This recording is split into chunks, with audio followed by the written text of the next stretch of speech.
जय हिंद साथियों, मैं नवीन सर सर्वोत्तम द सिलेक्शन अड्डा राघव नगर देवरिया के ऑनलाइन प्लेटफॉर्म पर आप सभी का स्वागत है। दोस्तों, आज हम डिस्कस करने वाले हैं 10 क्वेश्चन की सीरीज है और जो उत्तर प्रदेश पुलिस, उत्तर प्रदेश दरोगा, आरपीएफ एसआई और आरपीएफ कांस्टेबल के लिए बहुत महत्वपूर्ण रहने वाली है दोस्तों, और बहुत बेहतरीन तरीके से आज की एक क्लास रहने वाली है। और इतने बेहतरीन क्वेश्चंस को आज हम लोग डिस्कस करेंगे दोस्तों कि आपको सॉल्व करने के बाद लगेगा कि हाँ, बहुत ही बेहतरीन क्वेश्चंस हैं। और ये उत्तर प्रदेश पुलिस, उत्तर प्रदेश दरोगा, आरपीएफ एसआई, आरपीएफ कांस्टेबल के लिए बहुत बेहतरीन कंटेंट रहने वाला है दोस्तों। जैसा कि आप सभी लोग जानते हैं कि नवीन सर, संतोष सर और धनंजय सर की ऑफलाइन टीम देवरिया राघव नगर में सर्वोत्तम द सिलेक्शन अड्डा के नाम से चलती है दोस्तों, और बहुत बेहतरीन टीम है और बहुत शानदार तरीके से ऑफलाइन बैच को लेकर के हम लोग चल रहे हैं दोस्तों। और निश्चित सफलता के लिए एक बार आप डेमो क्लास अवश्य करके देखें। किसी भी परीक्षा की आप तैयारी कर रहे हो दोस्तों, bank, SSC, railway, UPP, UPSI, RPF SI, RPF constable, railway NTPC, railway group D इत्यादि किसी भी परीक्षा की आप तैयारी कर रहे हैं तो एक बार सर्वोत्तम द सिलेक्शन अड्डा राघव नगर देवरिया के ऑफलाइन बैच में डेमो क्लास अवश्य लें दोस्तों। आज ये 10 क्वेश्चन का हम श्रृंखला लेकर के आपके सामने आए हैं और बहुत बेहतरीन तरीके से दोस्तों इन क्वेश्चंस को हम लोग डिस्कस करेंगे। तो आइए देख लेते हैं। फर्स्ट क्वेश्चन है नंबर सिस्टम टॉपिक का क्वेश्चन है दोस्तों, और बहुत बेहतरीन तरीके से इसको मैं हल करने वाला हूं। देखिए, बोल रहा है कि अगर 8947 A56B1 9 से विभाज्य है, जहां B एक विषम संख्या है। दोस्तों, B के बारे में बता रहा है कि B एक विषम संख्या है।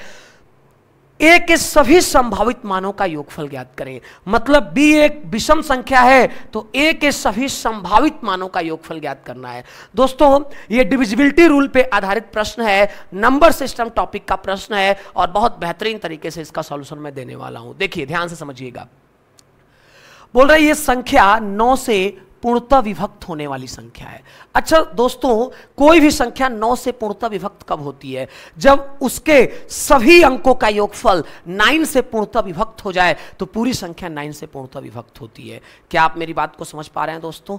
जब किसी संख्या के सभी अंकों का योगफल 9 से पूर्णतः विभक्त हो जाए तो वह पूरी संख्या 9 से पूर्णतः विभक्त होती है। तो आइए इन अंकों के योगफल को देखते हैं। 9 8 17, 17 4 21, 21 7 28, 28 5 33, 33 6 39, 39 1 40। दोस्तों, ये 40 हो गया, प्लस साथ ही साथ ए भी है प्लस बी भी है। और B के बारे में दोस्तों बता रहा है कि B एक विषम संख्या है। B एक विषम संख्या है दोस्तों। B के जगह पे आपको विषम संख्या रखना है। तो आइए देख लेते हैं दोस्तों। ये पूरा जो है ना कंप्लीट, इनकम्प्लीट योगफल को आप देखेंगे तो ये 9 से कटना चाहिए दोस्तों। यानी कि 40 प्लस A प्लस B 9 से कटने वाली कोई संख्या आनी चाहिए। तो आप देखिए, B एक विषम संख्या है। B के बारे में बताया एक विषम संख्या है। तो विषम संख्याएं कौन सी होती हैं? आप कहेंगे सर 1 होती है, 3 होती है, 5 होती है, 7 होती है, 9 होती है। आप कहेंगे सर 11 भी विषम संख्या होती है। तो 11 विषम संख्या तो होती है, लेकिन वो 2 अंकों की हो जाएगी और 2 अंक की संख्या दोस्तों यहां पे मान्य नहीं होगी। क्लियर है? तो अब देखिए, यदि B के जगह पे 1 रखें और ये 40 है तो 40 प्लस 1 41 हो जाएगा। तो A का मान हमें 4 रखना पड़ेगा। 41 प्लस 4 45 हो जाएगा और 45 9 से पूर्णतः विभक्त हो जाएगी दोस्तों। यानी कि B का मान 1, A का मान 4 रखेंगे दोस्तों। एक तरीके से और B का मान रख सकते हैं। जब B का मान हम 3 रखेंगे दोस्तों तो 40 3 43 और 2 45, ये 9 से पूर्णतः विभक्त हो जाएगी दोस्तों। क्लियर है? अब देखिए, यदि हम इसको 40 रखें और B का मान दोस्तों 5 रखें तो 40 प्लस 5 45, तो A का मान उस कंडीशन में 0 रखना पड़ेगा। तो यहां भी संख्या का योगफल 45 होगा, और जैसे ही संख्याओं का योगफल, अंकों का योगफल 45 होगा तो पूरी संख्या 9 से कट जाएगी दोस्तों। क्लियर है? अब देखिए, 40, अगर इसको 40 रखते हैं और इसको ध्यान दीजिएगा दोस्तों, इसको 5 रखते हैं तो 40 5 45, और 45 में हम कितना जोड़ें कि 9 से कट जाए, तो 40 + 5 45, 45 में दोस्तों यदि हम 9 जोड़ दें तो ये 54 हो जाएगा, और 54 भी 9 से कट जाएगा। क्लियर है? यानी कि ये पूरी संख्या जब 9 से कटने वाली है दोस्तों, तो सभी अंकों का योगफल 9 से पूर्णतः विभक्त होना चाहिए। 9 से डिविजिबिलिटी यही होता है कि सभी अंकों का योगफल 9 से पूर्णतः विभक्त होना चाहिए। तो देखिए, यदि हम 40 यहां पे इसको रखते हैं और b का मान 7 रखते हैं दोस्तों, ये हमेशा विषम संख्याएं रखना है, तो b का मान 7 रखते हैं तो 40 7 47 हो जाएगा। अब बताइए 47 में हम कितना जोड़े कि फिर से 54 हो जाए, तो आप कहेंगे सर 7 जोड़ दीजिए, तो 47 और 7 54 हो जाएगा, और ये पूरी संख्या किससे कट जाएगी? 9 से कट जाएगी। क्लियर है दोस्तों? यदि हम इसको 40 रखें और इसको 9 रखें, 9, तो 40 और 9 49 होगा। 49 में कितना जोड़ें? तो आप कहेंगे सर 5 जोड़ दीजिए, तो 49 + 5 54 हो जाएगा, यानी कि ये 54 भी 9 से पूर्णतः क्या हो जाएगा? कट जाएगा। दोस्तों अब आपने देखा कि b का मान हमने हर जगह विषम संख्या रखा है, 1 3 5 5 7 9, ये b का मान हर जगह एक विषम संख्या है, और बोला है प्रश्न में कि b एक विषम संख्या है। दोस्तों वो शर्त भी पूरी हो रही है, और आप देखिए a का मान यहाँ पे 4 हो गया, यहाँ पे 2 हो गया, यहाँ पे 0 हो गया, यहाँ पे 9 हो गया, यहाँ पे 7 हो गया, यहाँ पे 5 हो गया। a के सभी संभव मानों का योगफल दोस्तों इस प्रश्न में पूछा है, तो आप देखिए 4 2 6 6 9 15 15 7 22 और 22 5 27। a के सभी संभव मानों का योगफल दोस्तों 27 होगा, और 27 इस सवाल का बिल्कुल सही आंसर हो जाएगा, यानी कि सेकेंड ऑप्शन इस सवाल का बिल्कुल सही आंसर होगा। दोस्तों आजकल इस तरह के प्रश्न आपको वनडे कॉम्पिटिटिव एग्जामिनेशन में देखने को मिल रहे हैं। उत्तर प्रदेश पुलिस, उत्तर प्रदेश दरोगा, आरपीएफ एसआई, आरपीएफ कांस्टेबल के लिए बहुत बेहतरीन सवाल था दोस्तों। आइए चलते हैं नेक्स्ट क्वेश्चन पे। दोस्तों नेक्स्ट क्वेश्चन आपके सामने आ चुका है। दोस्तों इस सवाल को यदि आप देखें तो ये टाइम एंड वर्क का सवाल है, और बहुत बेहतरीन सवाल है दोस्तों। आइए इस सवाल को देखते हैं किस तरीके से इसको हल करेंगे। बोल रहा है कि ए किसी काम का 4/5 भाग 20 दिनों में करता है, फिर बी को काम पर बुलाता है और वे मिलकर शेष काम 3 दिनों में खत्म करते हैं, तो बी अकेला उस काम को कितने दिनों में पूरा करेगा। दोस्तों टाइम एंड वर्क का सवाल है, और बहुत बेहतरीन सवाल है, और जितना बेहतरीन सवाल है दोस्तों उससे कई गुना बेहतरीन इसका सॉल्यूशन मैं आपको बताने वाला हूं। ठीक है, आप मेरी बात को समझ पा रहे हैं दोस्तों? तो आइए देखिए, मेरे साथ वीडियो में अंत तक जुड़े रहे और अपने सारे कॉन्सेप्ट को क्लियर करके जाएं दोस्तों। सर्वोत्तम द सिलेक्शन अड्डा राघव नगर देवरिया की पूरी टीम संकल्पित टीम है दोस्तों। इन्होंने, हम सभी ने संकल्प लिया है कि आपको वर्दी दिलाना है तो दिलाना है दोस्तों। आपके मां बाप के सपनों को साकार करना है और आपके भविष्य को उज्जवल करना है दोस्तों। इसी उम्मीद और इसी संकल्प के साथ हम लोग एक साथ इकट्ठा हुए हैं और आपको वर्दी दिला के रहेंगे दोस्तों। ठीक है, आइए देखते हैं, ध्यान दीजिएगा। ए किसी काम का 4/5 भाग 20 दिनों में करता है, फिर बी को काम पर बुलाता है। दोस्तों देखिए, ध्यान से समझिएगा, आप मेरी बात को ध्यान से समझिएगा बिल्कुल। आइए देख लीजिए, ए किसी काम का 4/5 भाग, ए किसी काम का 4/5 भाग कितने दिनों में करता है? तो आप कहेंगे 20 दिनों में। आप बताइए दोस्तों, ए 4/5 भाग को जब कर दिया तो शेष भाग कितना बचा होगा? तो आप कहेंगे कि सर शेष भाग को निकालने के लिए हम क्या करते हैं, एक में से किए गए कार्य को निकाल देते हैं, एक में से किए गए कार्य को माइनस कर देते हैं। दोस्तों ए ने 4/5 भाग 20 दिनों में कर लिया, तो शेष काम कितना बचा? तो 1 में से 4/5 को माइनस कर दीजिए, तो शेष काम कितना बचा दोस्तों? 1/5 काम। अब इस 1/5 काम को, इस 1/5 काम को दोनों मिलकर करते हैं। बोला है ना कि शेष काम को दोनों मिलकर 3 दिनों में पूरा करते हैं। दोस्तों आप बताइए मुझे कि इस 1/5 काम को जब दोनों मिलकर करते हैं तो कितने दिन में करते हैं? तो आप कहेंगे कि इस 1/5 काम को दोनों मिलकर 3 दिन में पूरा करते हैं। अच्छा आप एक बात बताइए, 1/5 काम को दोनों मिलकर 3 दिन में करते हैं तो पूरे काम को कितने दिन में करते हैं, इस बात की जानकारी आपको फाइंड आउट करनी पड़ेगी। देखिए पूरे काम को निकालने के लिए दोस्तों आपको पता है क्या करना चाहिए, आप इस 1/5 को यहां से हटाइए और इसको इनवर्स करके यहां मल्टीप्लाई कर दीजिए दोस्तों, इसको इनवर्स करके यानी कि 5/1 से यहां गुणा करा दीजिए, यानी कि a प्लस बी दोनों मिलके पूरे कार्य को 15 दिन में कर सकते हैं। क्या आप मेरी बात को समझ पा रहे हैं दोस्तों? अब देखिए a प्लस बी दोनों मिलकर पूरे कार्य को 15 दिन में कर सकते हैं। और दोस्तों एक बात और आपने ध्यान दिया है कि a किसी काम का 4/5 भाग 20 दिनों में करता है। a किसी काम का 4/5 भाग 20 दिनों में करता है। दोस्तों a किसी काम का 4/5 भाग 20 दिनों में पूरा करता है, तो पूरे काम को कितने दिन में करेगा? तो पूरे काम को निकालने के लिए इस 4/5 को यहां से हटाएंगे और इसको इनवर्स करके दोस्तों यहां मल्टीप्लाई कर देंगे।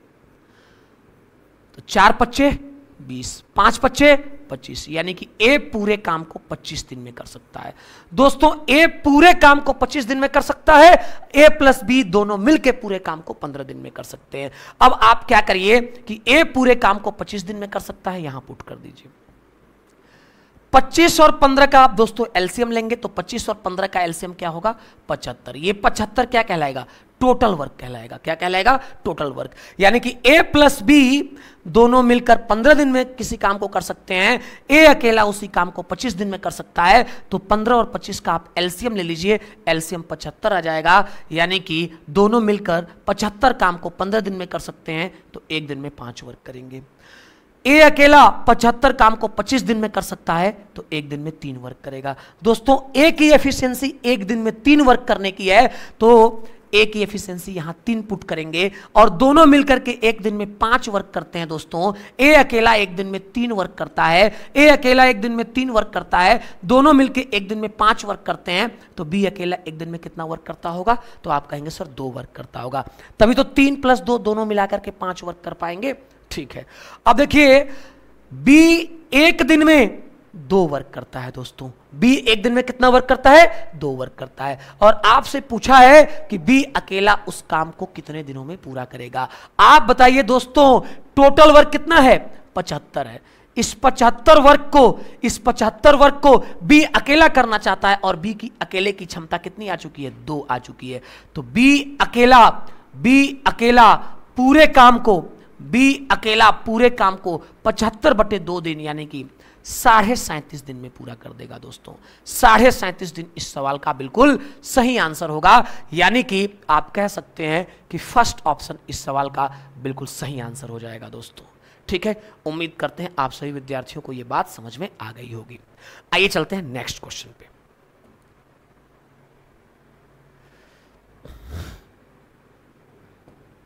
दोस्तों नेक्स्ट क्वेश्चन आपके सामने आ चुका है और बहुत बेहतरीन सवाल है दोस्तों, और अगेन ये नंबर सिस्टम का सवाल है दोस्तों और डिविजिबिलिटी रूल पे आधारित सवाल है। बहुत बेहतरीन तरीके से इसको मैं बताने वाला हूं।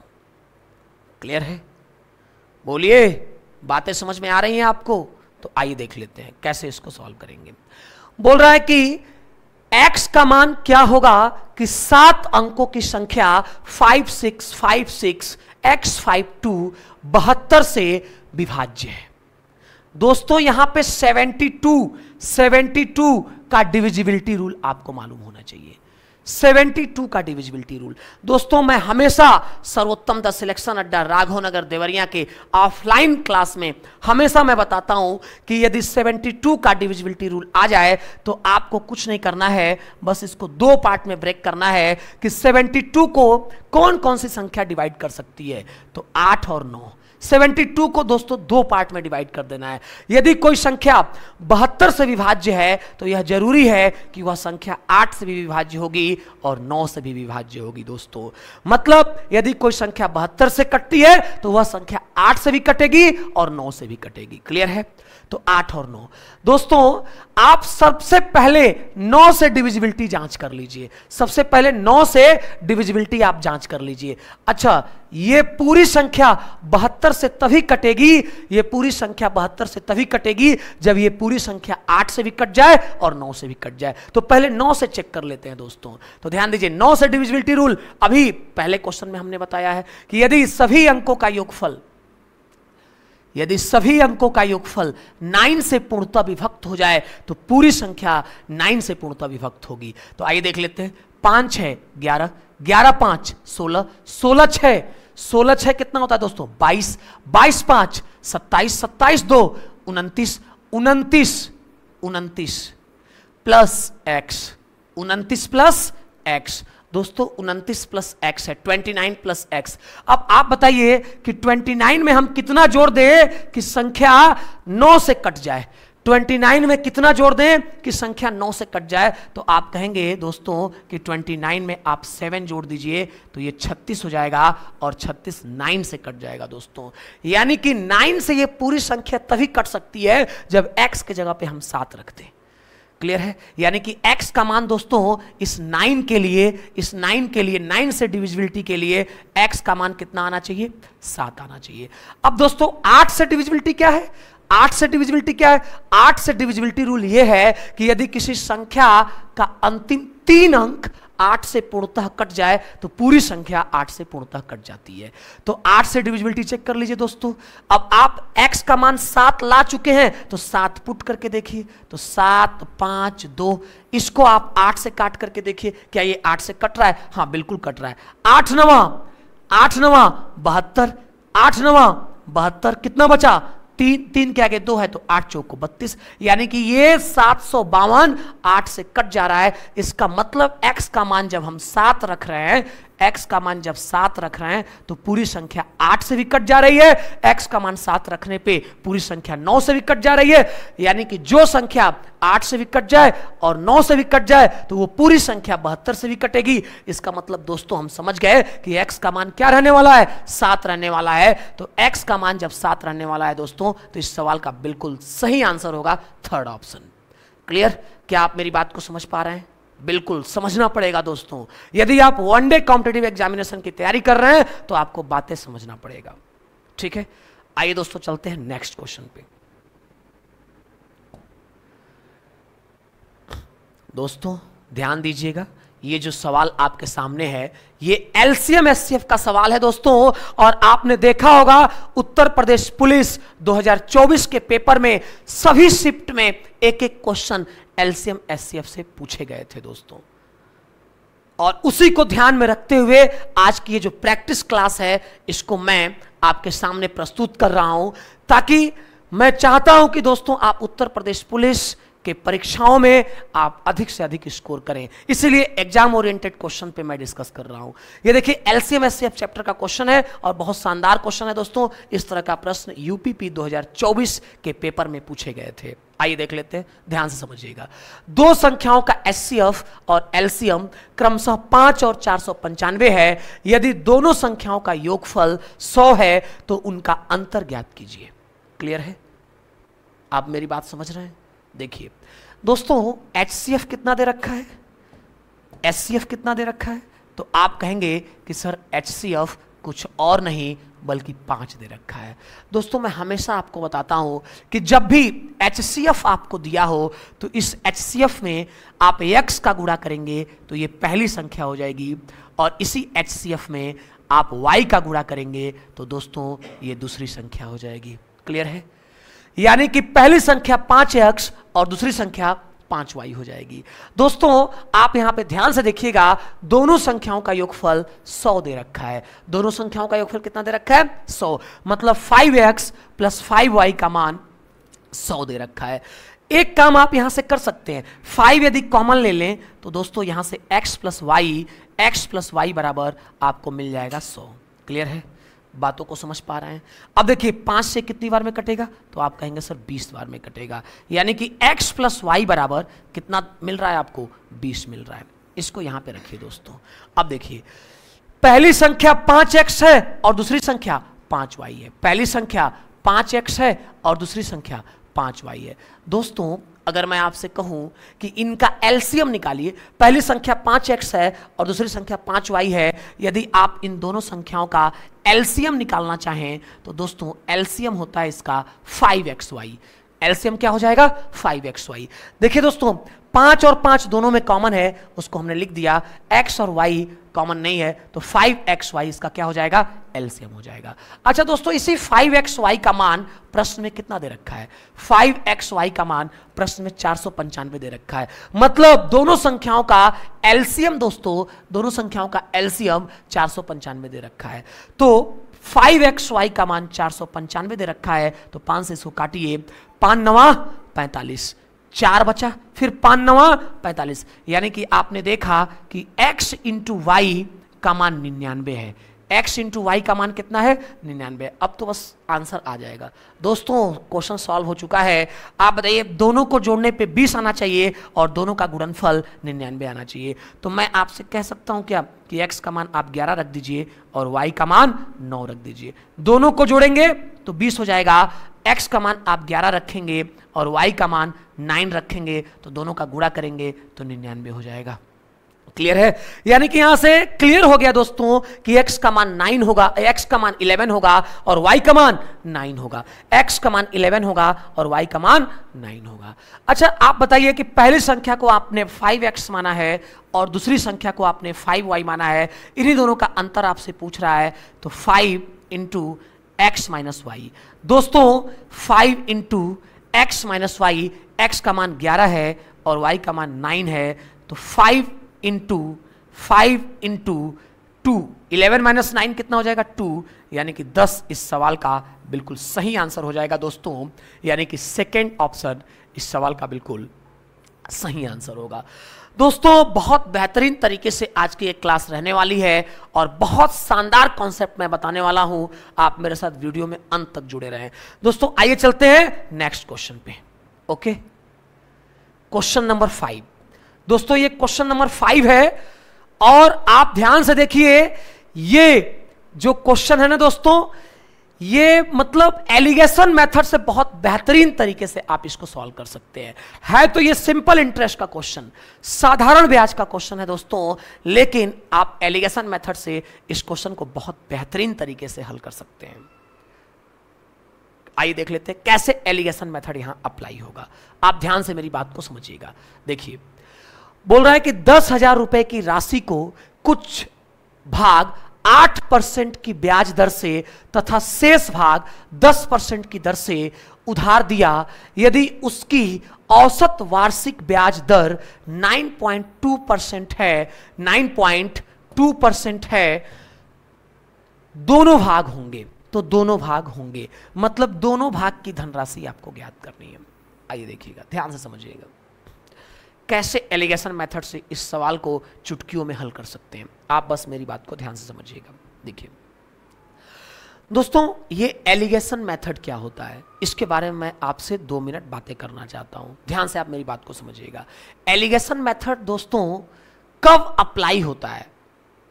जब दो चीजों का मिश्रण हो दोस्तों, जब दो चीजों का मिश्रण हो तो उस समय आप एलिगेशन मेथड अप्लाई कर सकते हैं।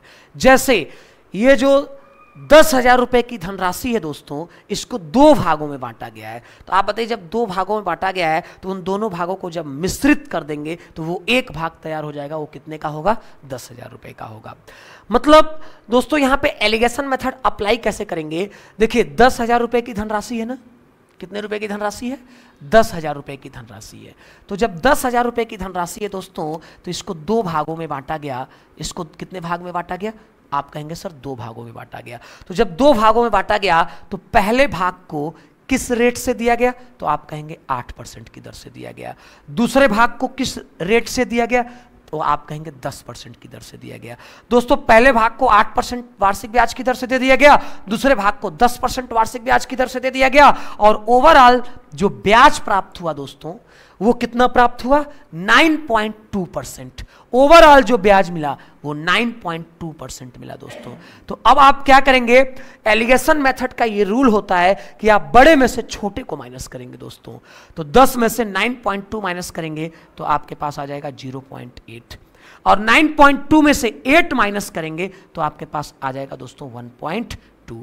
यानी कि दशमलव से दोस्तों ये दशमलव कट जाएगा, दशमलव से दशमलव कट जाएगा, यानी कि 4 दूना 8 हो जाएगा, 4 दूना 8 हो जाएगा दोस्तों।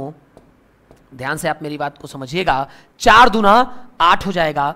ये देखिए ये 8 था यहां पे, 4 दूना दोस्तों 8 हो जाएगा और 4 तिहाई 12 हो जाएगा, यानी कि 2 संबंधित 3 का अनुपात बना। इसका मतलब जानते हैं क्या हुआ? इसका मतलब यह हुआ कि ये जो 10,000 रुपए की धनराशि है इसको 2 संबंधित 3 के अनुपात में बांट करके निवेश किया गया। क्लियर है? ये जो 10,000 रुपए की धनराशि है दोस्तों, इसको 2 संबंधित 3 के अनुपात में बांट करके निवेश किया गया है। तो देखिएगा, आपसे प्रत्येक भाग पूछा है, प्रत्येक भाग पूछा है। तो यदि फर्स्ट पार्ट आपको निकालना हो दोस्तों, फर्स्ट पार्ट निकालना हो तो इस 10,000 रुपए को डिवाइड करेंगे किससे? 2 + 3, यानी कि 5 से डिवाइड करेंगे, और किससे गुणा करेंगे? तो 2 से डिवाइड करेंगे। 5 दूना तो आप कहेंगे 10, 2000 दूना 4000, यानी कि फर्स्ट पार्ट दोस्तों हो गया 4000 रुपए। यदि सेकेंड पार्ट आपको निकालना है तो उसी 10,000 रुपए को डिवाइड किससे करेंगे? 2 + 3, 5 से डिवाइड करेंगे, और मल्टीप्लाई किससे करेंगे दोस्तों? सेकेंड पार्ट निकालना है तो 3 से मल्टीप्लाई करेंगे। तो 5 दूना 10 और 2 तिहाई 6000 रुपए, आपका ये सेकेंड पार्ट आ गया। क्या आप मेरी बात को समझ पा रहे हैं? यानी कि वे दोनों भाग क्रमशः कितने कितने होंगे? 4000 और 6000, यानी कि 4000 और 6000 इस सवाल का बिल्कुल सही आंसर होगा दोस्तों, यानी कि फर्स्ट ऑप्शन इस सवाल का बिल्कुल करेक्ट आंसर होगा। दोस्तों ये सवाल एसएससी जीडी के पेपर में पूछा जा चुका है, इसलिए आप बहुत ध्यान से इस सवाल को देखिए और समझिए। यदि मेरी बातें समझ में आ रही है दोस्तों तो आप कमेंट बॉक्स में जरूर बताएं कि हाँ सर बिल्कुल समझ में आ रहा है। ठीक है, आइए चलते हैं नेक्स्ट क्वेश्चन पे। दोस्तों आपके सामने ये छठा क्वेश्चन आ चुका है, 6th नंबर क्वेश्चन है दोस्तों, और बहुत बेहतरीन सवाल है। और ये अगेन सिंपल इंटरेस्ट का सवाल है दोस्तों, साधारण ब्याज का प्रश्न है, और बहुत बेहतरीन तरीके से इसका सॉल्यूशन मैं आपके सामने रखने वाला हूं। आप ध्यान से बस मेरी बात को समझिएगा। देखिए, बोल रहा है कि कोई धनराशि किसी साधारण ब्याज की दर से 2 वर्ष के लिए उधार दी जाती है। यदि उधार दी गई राशि पर 3% ब्याज दर बढ़ा दी जाए तो उसे पहले से 300 रुपए ज्यादा मिलते हैं, धनराशि ज्ञात करें। क्लियर है दोस्तों? इस बात को आपको समझना पड़ेगा। बोल रहा है कि कोई धनराशि किसी साधारण ब्याज की दर से 2 वर्ष के लिए, कितने वर्ष के लिए? तो आप कहेंगे 2 वर्ष के लिए उधार दी जाती है। ठीक है, यदि उधार दी गई राशि पर 3% ब्याज दर बढ़ा दी जाए। अच्छा, 3% ब्याज दर जब बढ़ाई जाएगी ना दोस्तों, इसका मतलब आप समझ रहे हैं, 3% ब्याज दर जब बढ़ाई जाएगी तो हर साल 3% एक्स्ट्रा ब्याज मिलने लगेगा। हर साल ब्याज जो होगा ना वो 3% बढ़ करके मिलने लगेगा। तो आप बताइए कि 2 ही वर्ष के लिए निवेश करना है और 3% ब्याज दर बढ़ाना है, तो आप बताइए 3% ब्याज दर जब बढ़ाएंगे तो 1 साल में 3% एक्स्ट्रा मिलेगा। तो आप देखिए कि 2 साल में कितना परसेंट एक्स्ट्रा मिलेगा। तो आप कहेंगे सर 1 साल में 3% एक्स्ट्रा मिल रहा है तो 2 वर्ष की बात हो रही है, तो 2 का गुणा करा देंगे, यानी कि 6% एक्स्ट्रा ब्याज मिलने लगेगा दोस्तों। और 6% जब एक्स्ट्रा मिलने लगेगा तो उसी 6% का मान 300 रुपए ज्यादा है। उसी 6% का मान कितना रुपए ज्यादा है? 300 रुपए है दोस्तों। आप बताइए 6% का मान जब 300 रुपए है तो आप सभी लोग जानते हैं कि जो धनराशि पूछा है आपसे उसका मान कितना परसेंट होता है अपने आप में? तो 100% होता है। तो 100% का मान आप निकाल दीजिए, आपके हाथों में आंसर होगा। तो 300 गुणे 100 बटे 6 दोस्तों, 6 × 30 यानी कि 50 बार में कट गया दोस्तों।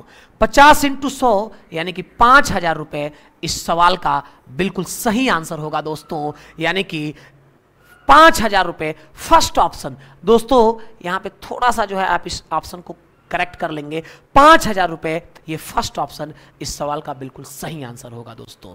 ठीक है, उम्मीद करते हैं कि ये बात आप सभी विद्यार्थियों को समझ में आ गई होगी। आइए चलते हैं नेक्स्ट क्वेश्चन पे। दोस्तों ये नेक्स्ट क्वेश्चन 7वां क्वेश्चन आपके सामने है और मैं आपको बता देना चाहता हूं कि नल एवं टंकी पाइप एंड सिस्टम का ये बहुत बेहतरीन सवाल है दोस्तों, और इस सवाल को आप लोगों ने देखा भी होगा, बहुत फेमस क्वेश्चन है दोस्तों। आइए देख लेते हैं किस तरीके से इस क्वेश्चन को टैकल करेंगे। ध्यान से आप मेरी बात को समझिएगा, बहुत बेहतरीन सवाल है। मैं चाहूंगा कि एक बार आप वीडियो को पॉज करके इस सवाल को जरूर हल करें, ठीक है। उसके बाद से मैं हूं आपको बताऊंगा इसका बेहतरीन तरीका। ध्यान दीजिएगा क्या बोला है, पाइप ए, बी और सी क्रमशः 30 घंटे, 40 घंटे, 30 घंटे, 40 घंटे और 60 घंटे में एक टैंक भर सकते हैं। पाइप ए, बी और सी उसी दिन क्रमशः 7 बजे, 8 बजे और 10 बजे खोले जाते हैं। क्लियर है दोस्तों, क्रमशः 7 बजे, इसको AM बना लीजिए दोस्तों। अंग्रेजी में आप देखिए 7 AM, 8 AM और 10 AM दिया है। इसको 7 AM बना लीजिए, इसको 8 AM बना लीजिए और इसको 10 AM बना लीजिए। क्लियर है, कोई दिक्कत तकलीफ? कोई दिक्कत तकलीफ नहीं। पाइप ए, बी और सी उसी दिन क्रमशः 7 बजे, 8 बजे और 10 बजे खोले जाते हैं। टंकी कब भरी जाएगी? बहुत बेहतरीन सवाल है दोस्तों, आप समझिएगा बात को। पाइप ए 30 घंटे में भर सकता है, क्लियर। पाइप बी 40 घंटे में भर सकता है, क्लियर है। पाइप सी 60 घंटे में भर सकता है। दोस्तों आप 30, 40 और 60 का एलसीएम ले लीजिए। 30, 40 और 60 का एलसीएम, 30, 40 और 60 का एलसीएम। एलसीएम का मतलब होता है वह छोटी से छोटी संख्या जो इन तीनों संख्याओं से पूर्णतः विभक्त हो जाए। तो 30, 40, 60 का एलसीएम कितना हो जाएगा दोस्तों? तो आप कहेंगे 120 हो जाएगा। जो भी एलसीएम आएगा इतने लीटर का टैंक मान लेंगे। आप मेरी बात को समझ पा रहे हैं? जो भी एलसीएम आएगा दोस्तों उसी को हम मान लेंगे कि इतने लीटर का टैंक है। 120 लीटर के टैंक को ए 30 घंटे में भर सकता है, तो 1 घंटे में कितना भरेगा? 4 लीटर भरेगा। तो पॉजिटिव वर्क करेगा दोस्तों, भरेगा तो पॉजिटिव वर्क करेगा। क्लियर है, भरेगा तो पॉजिटिव वर्क करेगा। बी 40 घंटे में 120 लीटर के टैंक को भर सकता है, तो 1 घंटे में 3 लीटर भरेगा। क्लियर। सी 60 घंटे में 120 लीटर के टैंक को भर सकता है, तो 1 घंटे में 2 लीटर भरेगा। क्लियर है। अच्छा दोस्तों, हुआ क्या कि ए, बी और सी उसी दिन क्रमशः 7 बजे, 8 बजे और 10 बजे खोले जाते हैं। मतलब 7 बजे, ध्यान से आप मेरी बात को समझिएगा इधर। 7 बजे दोस्तों, 7 बजे सिर्फ पाइप ए खुलेगा। तो 7 बजे जब सिर्फ पाइप ए खुलेगा तो ए तो 1 घंटे में कितना भरेगा? 4 लीटर भरेगा। लेकिन 8 बजे दोस्तों, 8 बजे बी भी खुल जाएगा। अच्छा एक बात मैं आपसे पूछना चाहूंगा कि जब 8 बजे बी खुलेगा तो ए तो पहले से ही खुला है ना, यानी कि 8 बजे ए और बी दोनों खुले रहेंगे। मतलब 8 बजे बी भी खुलेगा और ए तो पहले से ही खुला है। अच्छा 7 बजे सिर्फ ए खुला है दोस्तों। 7 बजे सिर्फ कौन खुला है? ए खुला है। यानी कि 7 बजे से लेके 8 बजे तक ए अकेले भरेगा, और ए अकेले 1 घंटे में कितना भर सकता है? तो आप कहेंगे 4 लीटर भर सकता है। तो ए ने अकेले 1 घंटे में कितना भर दिया? 4 लीटर भर दिया। अब दोस्तों 8 बज गया, 8 बजे ए और बी दोनों खुल जाएंगे। तो आप देखिए ए और बी दोनों मिलकर के 1 घंटे में कितना भरेंगे? तो आप कहेंगे 7 लीटर भरेंगे। दोस्तों अब 10 बजे सी को खोला जाएगा, मतलब 10 बजे ए भी खुला रहेगा, बी भी खुला रहेगा और दोस्तों सी भी खुला रहेगा। मतलब 10 बजे जब सी खुलेगा ना तो उस समय ए, बी और सी तीनों खुल जाएंगे दोस्तों, क्योंकि ए तो पहले से ही खुला 7 बजे और 8 बजे बी भी खुल गया। यानी कि 10 बजे का जो समय है दोस्तों, ये जो 10 बजे का समय है, इस समय पे तीनों खुल जाएंगे, ए, बी और सी तीनों। अब देखिए, यानी कि 8 बजे से लेके 10 बजे तक ये जो 2 घंटे का समय है दोस्तों, इस 2 घंटे में ए और बी दोनों भरेंगे। यानी कि 7 दूना 14 और 4 एक कम 4, यहां से लेकर के यहां तक आप देख लीजिए 18 लीटर तो टैंक भर गई। 18 लीटर टैंक तो भर गई। अच्छा पूरी टैंक कितने लीटर है? तो आप कहेंगे 120 लीटर। अब बताइए दोस्तों कि 120 लीटर में से आप इस 18 लीटर को माइनस कर दीजिए, इस 18 लीटर को माइनस कर दीजिए तो कितना बचेगा? 102 लीटर। अब इस 102 लीटर को ए, बी और सी तीनों मिल करके भरना चाहेंगे दोस्तों, क्योंकि 10 बजे तो तीनों पाइपें खुल चुकी हैं। तो अब इस 102 लीटर को ए, बी और सी तीनों मिलके भरना चाहेंगे। तो आप बताइए कि ए, बी और सी तीनों मिलके 1 घंटे में कितना भर सकते हैं? तो 4 3 7 2 9। ए, बी और सी तीनों मिलकर के 1 घंटे में कितना भर सकते हैं? तो 9 लीटर भर सकते हैं। यानी कि इस 102 को दोस्तों आप 9 से डिवाइड कर दीजिए। किससे डिवाइड कर दीजिए? 9 से। तो 9 एक कम कितना? 9 एक कम, आप ध्यान से मेरी बात को समझिएगा दोस्तों, 9 एक कम 9 एक कम 9, कितना बचा? 1। फिर 9 एक कम 9, कितना बचा? 3। तो 11 सहित 3/9 घंटे में ये जो शेष 102 लीटर का टैंक है ये भर जाएगा दोस्तों। 3 एक कम 3, 3 तिहाई 9, 11 सही 1/3 घंटे का मतलब आप समझ रहे हैं? 1/3 घंटे, 1/3 घंटे का मतलब होता है दोस्तों 20 मिनट। अच्छा, 1 घंटे का मतलब 60 मिनट, तो 1/3 घंटे का मतलब 20 मिनट। क्लियर है? 1 घंटे का मतलब 60 मिनट, तो 1/3 घंटे का मतलब 20 मिनट, यानी कि 11 घंटे 20 मिनट, 11 घंटे 20 मिनट में ये तीनों मिलकर के शेष 102 लीटर को भर देंगे। दोस्तों आप बताइए 10 बजे से ये तीनों पाइप खुले हैं और 11 घंटे 20 मिनट में ये तीनों मिलकर के शेष टैंक को भर देंगे। तो आप क्या करिए, इस 10 बजे में 11 घंटे 20 मिनट को जोड़ दीजिए। दोस्तों 10 बजे में 11 घंटे 20 मिनट को जोड़ेंगे तो आप देखिए 10 बजे में 11 घंटा जोड़ेंगे तो 11 10 21, 21 बजकर 20 मिनट। दोस्तों 21 बजकर 20 मिनट, और 21 बजकर 20 मिनट का मतलब जानते हैं आप? 9:20 PM, 9:20 PM, यानी कि 9:20 PM पर पूरी टैंक भर जाएगी। दोस्तों 9:20 PM इस सवाल का बिल्कुल सही आंसर हो जाएगा। उम्मीद करते हैं कि यह सवाल आपको बहुत बेहतरीन तरीके से समझ में आया होगा। एक एक चीज मैंने आपको क्लियरली बताया दोस्तों, आप इसको ध्यान से समझें। और आइए चलते हैं नेक्स्ट क्वेश्चन पे। क्लियर है दोस्तों? ये 8वां क्वेश्चन आपके सामने है और बहुत बेहतरीन तरीके से इस क्वेश्चन को मैं सॉल्व करने वाला हूं दोस्तों। ये टाइम एंड वर्क का सवाल है और बहुत बेहतरीन सवाल है दोस्तों। आइए देख लेते हैं कैसे इस तरह के क्वेश्चन को हल करेंगे। ध्यान दीजिएगा, क्या बोला है प्रश्न में? बोला है कि ए एक कार्य को 20 दिनों में और बी उसी काम को 30 दिनों में कर सकता है। वे 7 दिनों तक एक साथ काम करते हैं और फिर दोनों काम छोड़ देते हैं। फिर सी अकेले शेष कार्य को 10 दिनों में पूरा करता है। ठीक है, सी अकेले पूरा काम कितने दिनों में पूरा करेगा? ठीक है, बहुत ही अच्छा प्रश्न है और आप देखिएगा कैसे इस तरह के क्वेश्चन को हम बहुत बेहतरीन तरीके से सॉल्व करने वाले हैं दोस्तों। आप ध्यान से मेरी बात को समझिएगा। देखिए, बहुत बेहतरीन सवाल है और इसको बहुत बेहतरीन तरीके से मैं बताने जा रहा हूं। एक कार्य को 20 दिनों में, दोस्तों ए एक कार्य को 20 दिनों में, बी उसी कार्य को 30 दिनों में पूरा कर सकते हैं। आप क्या करिए, सिंपली इनका एलसीएम ले लीजिए। 20 और 30 का एलसीएम क्या हो जाएगा? तो आप कहेंगे कि सर 60 हो जाएगा, और जो भी एलसीएम आता है दोस्तों वो टोटल वर्क कहलाता है। टोटल वर्क कितना आ गया आपके सामने? तो आप कहेंगे 60। अब इस 60 टोटल वर्क को ये 20 दिन में कर सकता है तो एक दिन में कितना वर्क करेगा? 3 वर्क करेगा। 60 टोटल वर्क को 30 दिन में कर सकता है तो एक दिन में कितना वर्क करेगा? 2 वर्क करेगा। दोस्तों दोनों मिलकर के एक दिन में कितना वर्क करेंगे? तो आप कहेंगे दोनों मिलकर के एक दिन में 5 वर्क करेंगे। और दोनों मिलकर साथ साथ कितने दिन तक काम किए? तो आप कहेंगे 7 दिनों तक काम किए। तो दोस्तों 7 से गुणा करा दीजिए तो आपको मालूम चल जाएगा कितना वर्क उन दोनों ने मिलकर किया। तो 35 वर्क उन दोनों ने मिलकर किया दोस्तों। अब बताइए कि टोटल वर्क 60 है और इसमें से 35 वर्क माइनस कर देंगे तो कितना बच जाएगा? तो आप कहेंगे सर 25 वर्क शेष बच जाएगा।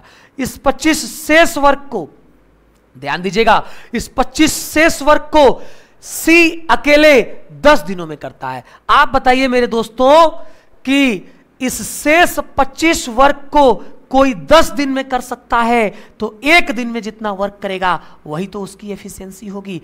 यानी कि सी जो है 25 वर्क को, शेष 25 वर्क को 10 दिन में कर सकता है तो एक दिन में कितना वर्क करेगा, तो आप कहेंगे सर एक दिन में 2.5 वर्क करेगा, और यही 2.5 वर्क उस सी की क्या होगी, एफिशिएंसी होगी। आप खुद सोचिए कि सी जो है शेष 25 वर्क को 10 दिन में कर सकता है तो एक दिन में 2.5 वर्क करेगा, तभी तो 10 दिन में 25 वर्क कर पाएगा। यानी कि सी एक दिन में 2.5 वर्क कर सकता है, इसलिए हम कह सकते हैं कि सी अकेला पूरे 60 वर्क को अपने 2.5 की क्षमता से करेगा। दोस्तों 2.5 की क्षमता से करेगा, 2.5 की क्षमता से तो डिवाइड कर दीजिए, 2.5 की क्षमता से करेगा तो कितने दिन में करेगा। दोस्तों यहां पे एक बात मैं आपको बताना चाहता हूं कि यदि 60 को आप 5 से डिवाइड करते तो 12 आंसर आता, यदि 60 को 5 से डिवाइड करते तो 12 आता, लेकिन 5 का आधा 2.5 से डिवाइड करेंगे तो 24 आएगा। यानी कि सी अकेले पूरे काम को 24 दिनों में करेगा। यानी कि थर्ड ऑप्शन इस सवाल का बिल्कुल सही आंसर हो जाएगा। आइए दोस्तों चलते हैं नेक्स्ट क्वेश्चन पे। ठीक है, नेक्स्ट क्वेश्चन आइए दोस्तों देख लेते हैं। जब 2 अंकों की संख्या को उसके अंकों के योग से गुना किया जाता है तो 424 प्राप्त होता है। जब अंकों को उलटकर प्राप्त संख्या को अंकों के योग से गुना किया जाता है तो परिणाम 280 होता है। दिए गए संख्या के अंकों का योगफल कितना है। दोस्तों बहुत बेहतरीन सवाल है, और इतना बेहतरीन सवाल है कि उससे बेहतरीन इसका सॉल्यूशन मैं आपको बताने वाला हूं। ध्यान से आप मेरी बात को समझिएगा दोस्तों। देखिए, जब 2 अंकों की संख्या को उसके अंकों के योगफल से, आप बताइए 2 अंकों की जो संख्या होती है दोस्तों वो 10x + y होती है कि नहीं होती है। आप कहेंगे बिल्कुल सर। 2 अंकों की संख्या जब भी मानना हो दोस्तों तो आप 10x + y मानेंगे। अब देखिए 10x + y 2 अंकों की संख्या हो गई, इसमें y इकाई का अंक है और x दहाई का अंक है, और इनके अंकों के योगफल से इनका गुणा करना है दोस्तों। तो x + y से आप गुणा करेंगे। तो जब 2 अंकों की किसी संख्या को उसके अंकों के योगफल से आप गुणा करते हैं तो क्या प्राप्त होता है, तो प्रश्न में बोला है कि 424 प्राप्त होता है। फिर बोल रहा है कि जब उनके अंकों को पलट दिया जाता है, मतलब y जो है x के स्थान पे आ जाता है और x y के स्थान पे आ जाता है, तो जब 10y + x हो जाता है दोस्तों और पुनः इनके अंकों के योगफल से यानी कि y + x से गुणा कराया जाता है तो इस कंडीशन में 280 प्राप्त होता है। क्लियर है दोस्तों। ये 2 इक्वेशन आपके सामने आ गया। यदि हम इसे फर्स्ट इक्वेशन मान लें और इसे सेकंड इक्वेशन मान लें और फर्स्ट इक्वेशन को सेकंड इक्वेशन से डिवाइड कर दे दोस्तों, डिवाइड कर दे तो देखिए हमें क्या प्राप्त होगा, x + y से x + y कट जाएगा। यानी कि हमें प्राप्त होगा 10x + y बटे 10y + x बराबर क्या प्राप्त होगा, तो 424 बटे 280। दोस्तों इसको काट लीजिए, पहले काट के छोटा कर लीजिए। 8 × 5 = 40, 8 × 3 = 24 और 8 × 3 = 24, कितना बचा 4, 8 × 5 = 40, यानी कि 53 बटे 35 यहां बचा दोस्तों। यहां पे क्या बचा, 53 बटे 35 बचा। आप ध्यान से समझिएगा मेरी बात को। यहां पे आप देखिए 53 बटे 35 बचा। क्लियर है, बातें समझ में आ रही हैं। अब दोस्तों यहां पे आप मल्टीप्लाई करिए और x y का मान आपको निकल के आ जाएगा। देखिए कैसे निकल के आएगा, 35 दहा में 350 x + 35y, समझिएगा बात को, बराबर 53 दहा में 530 y + 53x। दोस्तों यहां पे x को एक साइड करिए और y को एक साइड करिए। या दोस्तों आप एक काम और कर सकते हैं, यहां पे हिट एंड ट्रायल मेथड से x और y का मान पुट कर सकते हैं। क्लियर है, आप x और y का मान यहां पे डायरेक्ट पुट कर सकते हैं दोस्तों। तो कैसे पुट करेंगे, आइए उस चीज को मैं बता देता हूं। ध्यान से आप मेरी बात को समझिएगा। हिट एंड ट्रायल ही आप पहले कर लीजिए। देखिए ध्यान दीजिएगा, हिट एंड ट्रायल से आप कैसे करेंगे इसको। देखिए x और y का मान ऐसे पुट करना है कि ऊपर 10x + y 53 हो जाए, 10x + y क्या हो जाए दोस्तों 53 हो जाए। यहां पे क्या है 10x प्लस वाई का मान 53 हो जाए। तो आप बताइए x का मान यदि हम 5 पुट कर दें, x का मान 5 पुट कर दें तो 10 पचे 50, और y का मान 3 पुट कर दें तो 50 3 ऊपर 53 हो जाएगा।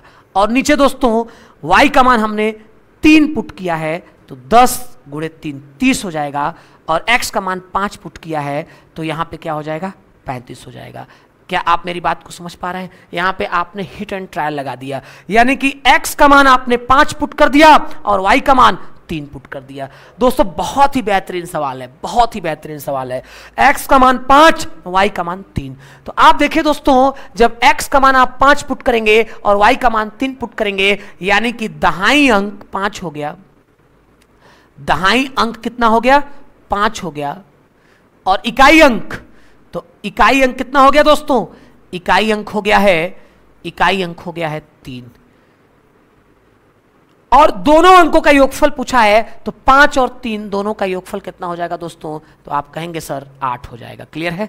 क्या आप मेरी बात को समझ पा रहे हैं? दोस्तों दहाई और इकाई दोनों अंकों का योगफल पूछा है तो दोनों अंकों का योगफल कितना हो गया 8 हो गया। बहुत ही बेहतरीन सवाल था दोस्तों। आप अपने टाइम को बचाने के लिए यहीं पे x और y का आपने मान पुट कर दिया हिट एंड ट्रायल मेथड से, और आपके हाथों में आंसर आ गया। आइए दोस्तों चलते हैं नेक्स्ट क्वेश्चन पे। ओके, नेक्स्ट क्वेश्चन पे चलते हैं दोस्तों। दोस्तों आज का ये आखिरी सवाल होगा और बहुत बेहतरीन सवाल होगा, और ये प्रॉफिट एंड लॉस का क्वेश्चन है दोस्तों, और जितना बेहतरीन सवाल है उससे कई गुना बेहतरीन इसका सॉल्यूशन मैं आपको बताने वाला हूं। ठीक है, आइए देख लेते हैं क्या सवाल है। बोल रहा है एक वस्तु पर उसके क्रय मूल्य से 224 रुपए अधिक अंकित है, इसके अंकित मूल्य पर 15% की छूट देकर इसे 20% के लाभ पर बेचा गया, वस्तु का क्रय मूल्य ज्ञात करें। ठीक है दोस्तों, एक वस्तु पर उसके क्रय मूल्य से 224 रुपए अधिक अंकित किया गया है। मतलब आप समझ रहे हैं, आप बात को समझ रहे हैं।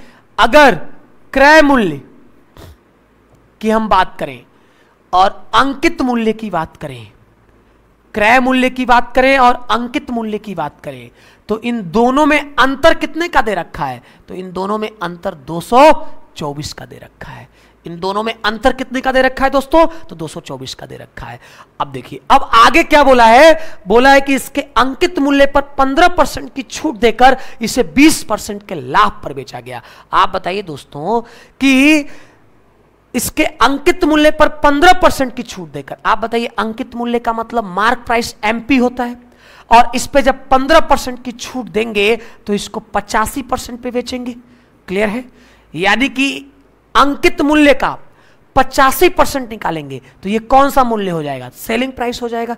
आप बताइए दोस्तों, अंकित मूल्य पे जब 15% छूट दिया जाएगा तो 15% छूट देने के बाद 85% पे उसको बेचा जाएगा, यानी कि एमपी का 85% निकालेंगे तो ये विक्रय मूल्य होगा। ठीक है, अच्छा 20% का लाभ हुआ, यानी कि जो सीपी होता है दोस्तों उसको 20% के लाभ पर बेचा गया, यानी कि इसका 120% निकालेंगे तो ये भी सेलिंग प्राइस निकल के आ जाएगा। यानी कि क्रय मूल्य पर 120% निकालेंगे तो ये भी सेलिंग प्राइस होगा, विक्रय मूल्य होगा। और अंकित मूल्य पे 15% का छूट देंगे, 85% पे बेचेंगे तो ये भी विक्रय मूल्य होगा, यानी कि ये भी आपका विक्रय मूल्य हो गया और ये भी आपका विक्रय मूल्य हो गया। तो ये दोनों विक्रय मूल्य आपस में क्या हो जाएंगे, बराबर हो जाएंगे। क्लियर?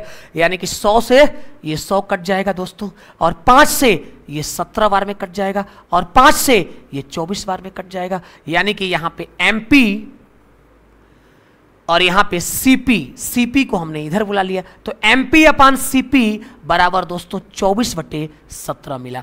एमपी का मतलब मार्क प्राइस अंकित मूल्य होता है, और सीपी का मतलब कॉस्ट प्राइस क्रय मूल्य होता है। आप देखिए अंकित मूल्य इस क्रय मूल्य से कितना अधिक है, तो आप कहेंगे कि अंकित मूल्य 24 है और क्रय मूल्य 17 है, तो आप कहेंगे कि अंकित मूल्य क्रय मूल्य से 7 यूनिट अधिक है। और इसी 7 यूनिट का मान दोस्तों प्रश्न में 224 दे रखा है, तो 7 यूनिट का मान 224 दे रखा है। आप बताइए 7 का मान 224 दे रखा है, तो आपसे 17 का मान पूछ रहा है, क्रय मूल्य पूछ रहा है। किसका मान पूछ रहा है? 17 का मान पूछ रहा है, तो 17 का मान आप निकाल दीजिए। तो 224 गुणे 17, 224 गुणे 224 गुणे 17 दोस्तों ध्यान दीजिएगा, 224 गुणे 17/7। दोस्तों ये 17 जाएगा गुणा होने और ये 7 आएगा डिवाइड करने। तो आप देखिए 7 त्रिके 21, 7 दूना 14, यानी कि 32 गुणे 17 इस सवाल का बिल्कुल सही आंसर होगा दोस्तों। तो 17 दूना 34, 4 3 कैरी, 17 तिया 51, 51 3 54, यानी कि 544 रुपए इस सवाल का बिल्कुल सही आंसर होगा दोस्तों। यानी कि फोर्थ ऑप्शन इस सवाल का बिल्कुल सही आंसर होगा। दोस्तों उम्मीद करते हैं कि आज की वीडियो आपको बहुत ज़्यादा लाभ पहुंचा रही होगी। और दोस्तों ये वीडियो कहीं से भी आपको यदि लाभ पहुंचा रही हो तो आप वीडियो को लाइक कर दीजिए और कमेंट करके बताइए दोस्तों कि आज का सेशन कैसा लगा। और यदि आप चैनल पर नए हैं तो चैनल को सब्सक्राइब कर दीजिए। दोस्तों सर्वोत्तम द सिलेक्शन अड्डा राघव नगर देवरिया की सर्वश्रेष्ठ टीम सर्वोत्तम टीम है, जिसमें Santosh sir GS, Naveen sir maths, reasoning, Dhananjay sir सामान्य हिंदी डिस्कस करते हैं और बहुत बेहतरीन तरीके से दोस्तों एग्जाम ओरिएंटेड क्वेश्चन और एग्जाम ओरिएंटेड पैटर्न पे हम लोग चलते हैं।